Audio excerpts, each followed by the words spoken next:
하나님 말씀 요한복음 15장 18절에서 27절 말씀입니다. 세상이 너희를 미워하면 너희보다 먼저 나를 미워한 줄을 알라. 너희가 세상에 속하였으면 세상이 자기의 것을 사랑할 것이나 너희는 세상에 속한 자가 아니요 도리어 내가 너희를 세상에서 택하였기 때문에 세상이 너희를 미워하느니라. 내가 너희에게 종이 주인보다 더 크지 못하다 한 말을 기억하라. 사람들이 나를 박해하였은즉 너희도 박해할 것이요 내 말을 지켰은즉 너희 말도 지킬 것이라. 그러나 사람들이 내 이름으로 말미암아 이 모든 일을 너희에게 하리니 이는 나를 보내신 이를 알지 못함이라. 내가 와서 그들에게 말하지 아니하였더라면 죄가 없었으려니와 지금은 그 죄를 핑계할 수 없느니라. 나를 미워하는 자는 또 내 아버지를 미워하느니라. 내가 아무도 못한 일을 그들 중에서 하지 아니하였더라면 그들에게 죄가 없었으려니와 지금은 그들이 나와 내 아버지를 보았고 또 미워하였도다. 그러나 이는 그들의 율법에 기록된 바 그들이 이유 없이 나를 미워하였다 한 말을 응하게 하려 함이라. 내가 아버지께로부터 너희에게 보낼 보혜사 곧 아버지께로부터 나오시는 진리의 성령이 오실 때에 그가 나를 증언하실 것이요 너희도 처음부터 나와 함께 있었으므로 증언하느니라. 아멘. 본문 말씀을 통해서 우리 함께 하나님의 선하신 뜻을 살펴보도록 하겠습니다. 예수님께서 요한복음 15장을 통해서 쭉 하시는 말씀이 13장의 1절에 말씀하신 자기 사람들을 끝까지 사랑하신다고 하셨던 말씀에 대한 증명을 하시는 내용들인데, 본문 말씀을 통해서 죄 가운데 있는 어둠에 있는 백성들은 그러면 빛 가운데 있는 그 사람들을 어떻게 대하는가에 대한 말씀이죠. 그것을 바로 미워한다라고 말씀하는 거예요. 먼저는 예수님을 믿는 자들을 미워하지만 예수님을 더 미워하는 거예요.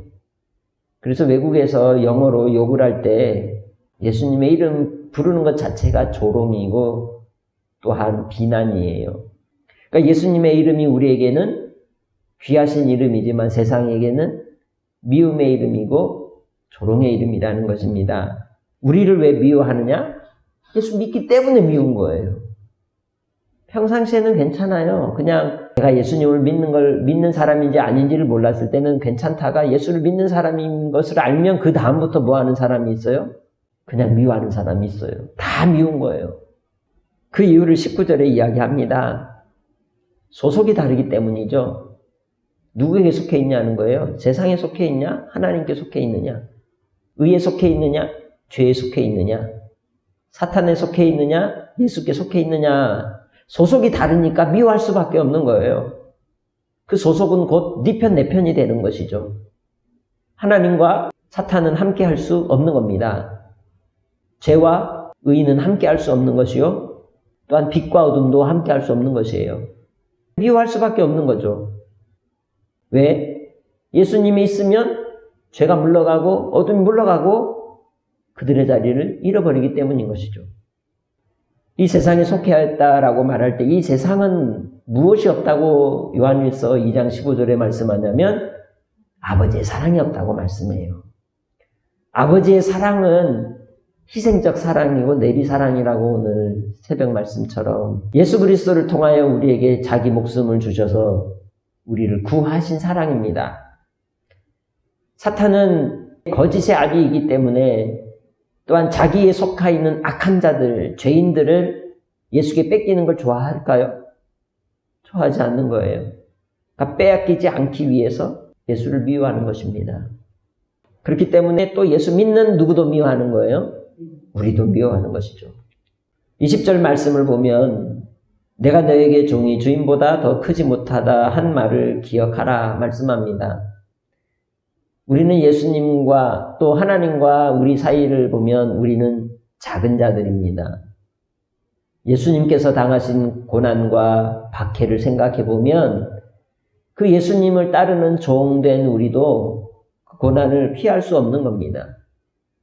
뿐만 아니라 우리가 주인과 종의 관계가 아니고 15장 14절에서 말씀하셨듯이 우리를 친구로 삼으셨기 때문에 믿는 자들을 사랑의 관계 속에서 친구로 삼으셨기 때문에 우리가 주님의 말씀을 지키고 또한 우리도 우리에게서 들은 그 말씀을 우리를 따르는 자는 또 듣게 되는 겁니다. 그 말씀의 명령이 뭐라 그랬어요? 서로 사랑하는 것. 우린 사랑의 존재입니다. 그런데 세상은 예수 이름으로 말미암아 하는 모든 일에 대하여 박해하고 미워하는 것이죠. 주님의 말씀을 지키고 또 증인된 제자들과 우리의 말을 듣는다면 어찌 박해하겠습니까? 미워하겠습니까? 그러니까 우리가 어떤 말씀을 전할 때 듣고 돌이키는 자들은 이미 누구에게 속한 자들이에요? 하나님께 속한 자들이에요. 바울 사도가 고린도 교회를 세워갈 때 그가 고난을 당하고 시련을 당하는 가운데서도 두려움의 공포가 몰려올 때도 하나님께서 그에게 주신 위로가 있었어요. 이 성에 내 백성이 많도다. 믿지 않는 자들 가운데 심기어진 생명들이 있다는 거죠. 그래서 박해 속에서도 복음을 전하고 주님 말씀을 선포하는 겁니다. 복음의 나팔수가 되는 것이죠. 그렇지만 반대의 선자들, 어둠을 좋아하는 자들은 어떻게 하겠습니까? 이 모든 일로 박해하고 미워하고 배척하는 일이 일어날 수밖에 없다는 것이죠. 그 이유가 무엇 때문이냐? 주님 보내신 하나님 아버지를 알지 못하기 때문이라는 겁니다. 본문 속에 이제 두 가지 죄의 문제를 22절과 24절에 드러내십니다. 이 말씀까지 포함하자면 세 가지죠. 세 가지의 이 세상에 대한 죄의 내용을 말씀합니다. 그 첫 번째가 21절에 나오는 나를 보내신 이를 알지 못한 것.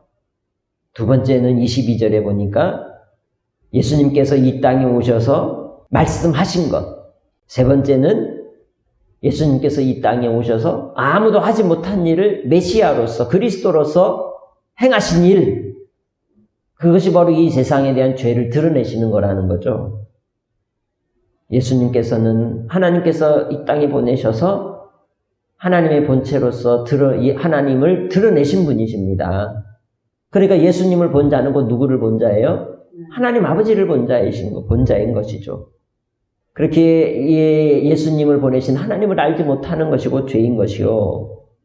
두 번째로 22절을 통해서는 주님이 하신 그 말씀을 선포하심으로 그것을 듣지 않는 그들은 결국 정죄를 당하는 인생이 되고 말았다는 것을 설명하고 있는 겁니다.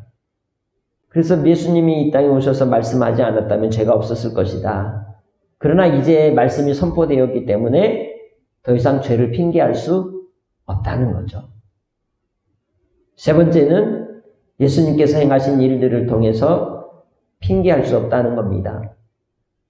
실로암 목가에서 눈을 뜬 소경에 대하여 예수님과 바리새인들과의 논쟁 속에 뭐라고 말씀했습니까? 바리새인들에게 너희가 본다고 하니 곧 너희가 죄인이다. 너희가 죄가 있다라고 말씀하셨어요. 보지 않는 자는 죄가 없으려니와 본다 하니 곧 너희가 죄가 있느니라. 우리는 봄으로 정죄를 당하고 오히려 하나님의 말씀을 대적하는 자가 되고 하나님을 미워하는 자가 되어 스스로 마치 모든 것을 이룬 것처럼 살아갈 때가 있다는 거죠. 예수 그리스도 안에서 우리가 주님을 보게 되고 주님의 말씀을 듣게 되고 또한 그를 보내신 하나님을 알게 되면 하나님 앞에 엎드리게 되고 회개하게 되고 사도행전 2장에 베드로 사도가 하나님의 말씀을 선포할 때에 우리가 어찌 알고 하고 회개하는 역사가 나타난다는 것이죠. 그러나 완악한 인생들은 세상을 사랑하기 때문에 육신의 정욕을 쫓고 안목의 정욕을 쫓고 이생의 자랑을 쫓아서 육신의 일을 도모하기 때문에 그들에게는 하나님의 일이 없고 하나님의 뜻이 없어 하나님을 알지도 못하고 온전히 치우쳐서 멸망의 길을 걸어가는 것입니다. 25절 말씀 그렇기 때문에 율법에 기록하신 말씀대로 주님께서 미워한다 하였던 말이 응하게 되었다고 말씀하죠. 이 말씀은 시편 35편 19절하고 69편 4절 말씀을 인용한 구절인데 다윗이 억울하게 누명을 쓰고 박해를 당하고 고난을 당하는 그 고백의 기도가 곧 예수 그리스도의 고난을 예표하고 있음을 설명하는 구절입니다. 이 모든 고난과 환난 속에 이 세상이 미워하는 가운데 우리에게 그 모든 박해가 일어나고 그럼에도 불구하고 우리는 예수 그리스도의 증인이 되어서 살아가는 그러한 믿음의 삶을 살아가는데 주께서는 우리를 위하여 26절에 아버지께로부터 너에게 보낼 보혜사를 보내주셔서 진리의 성령이 그 모든 일에 대해서 예수님을 증언하고 너희도 이 사도들도 바로 그 증인이 될 것이라고 말씀하고 있습니다. 성령께서 이 땅에 오셔서 우리를 위하여 우리와 함께 하심으로 하시는 사역들이 여러 가지가 나타났습니다. 이 본문에서는 어떤 사역을 하심을 가르쳐 주느냐? 성령이 증인이시라는 거예요. 예수 그리스도의 증언자시라고 말씀하는 겁니다. 14장을 통해서는 성령이 하시는 일이 뭐였어요? 우리를 기쁘시게 하는, 우리를 기쁘게 하는 주의 평강 가운데 우리를 지키시고 또한 주의 말씀을 생각나게 하신다는 것이죠. 성령으로 말미암아 우리를 지키시는 하나님께서 이 악인의 때에 악한 때에도 박해 가운데서도 주님 우리를 지켜주실 줄 믿습니다. 환난의 시련이 몰려오는 인생의 고난 속에 세상은 우리를 미워하는 자들이 분명히 있습니다. 예수 믿기 때문에 싫고 예수 믿는다는 이유로 우리에게 어려움을 주고 공고함을 주고 회방할 때도 있습니다. 그러나 그때 우리는 이렇게 얘기하는 거예요. 장차날 영광과 좋게 비교할 수 없는 이 고난이 잠깐이면 지나간다. 우리가 마땅히 받아야 될 고난이다라고 시인하는 것이죠. 하나님께서 우리의 고난을 통하여 이 세상을 정죄하십니다. 믿는 자들의 시련 속에서 그 환경을 통해 하나님은 세상에 하나님 믿지 않는 자들을 정죄하시는 것입니다. 그렇게 우리가 이 세상에 짝하여서 마음이 빼앗기고 흔들릴 것이 아니라 그런 환난의 상황 속에서도 우리는 하나님 아버지를 알고 또 예수 그리스도를 통하여 주신 그 말씀을 믿고 받아 예수님께서 행하신 그 일들 속에서 우리를 위하여 행하신 놀라운 십자가의 죽으심과 대속의 은혜로 오늘도 주님의 영광을 위하여 살아가는 찬송거리라는 것을 잊지 마시길 바랍니다. 그 놀라운 일을 우리 아버지 하나님께서 그의 아들 예수 그리스도를 통하여 이 땅에 이루어 주셨습니다. 이제 우리의 삶의 시련과 어려움 속에 지나는 삶을 살지라도 첫 번째로 예수님을 끝까지 시인하시기 바랍니다. 두 번째로 성령님을 의지하고 성령 충만함으로 무장하시기 바랍니다. 세 번째로 하나님 아버지께서 예비하신 저 하나님의 나라의 기업을 바라보고 소망 중에 즐거워하십시오. 소망 중에 감사하십시오. 소망 중에 찬송하시면서 이 땅의 하나님의 찬송거리로 믿음 가운데 이겨나가시고 승리하는 증인들이 되시기를 주의 이름으로 축복합니다. 하나님 아버지 감사합니다. 세상의 요란함 속에서도 우리는 주님이 우리를 부르신 그 길을 갑니다. 세상이 우리를 미워할 때는 먼저 예수님을 미워하였고 예수님을 미워한 것은 곧 아버지 하나님을 미워한 것이라고 주님 말씀하셨습니다. 우리는 예수님을 보내신 하나님을 압니다. 또한 예수님이 이 땅에 오셔서 전해주신 그 복음을 듣고 믿었고 또한 주님의 계명을 따라 사랑의 씨앗이 되었고 열매가 되었습니다. 오늘 우리의 삶 속에서 주님은 기적을 행하사 우리를 위하여 십자가에 죽으시고 부활의 능력으로 우리를 하나님의 약속의 자녀가 되게 하셨고 그것이 또한 우리에게는 큰 기적임을 고백합니다. 지렁이 같은 인생들 구원하여 주시고 그것도 감사한데 우리에게 성령 하나님 보내어 주시사 나와 동행하며 나를 붙들어 주시며 나를 인생의 환난과 시련 속에서도 꼭 붙잡고 동행하여 주신 주님을 찬양합니다. 주님이 나를 부르실 때까지 인생의 경주 속에서 끝까지 승리하며 나아가는 종들이 다 되게 하여 주시고, 세상 요란한 풍파와 환난의 바다가 지나고 주님께서 소망의 나라에 이르기까지 주님께서 언제나 함께 하신다 하신 그 약속 따라 힘있게 주님만 바라보고 나아가는 종들 위에 복의 복으로 함께하여 주옵소서.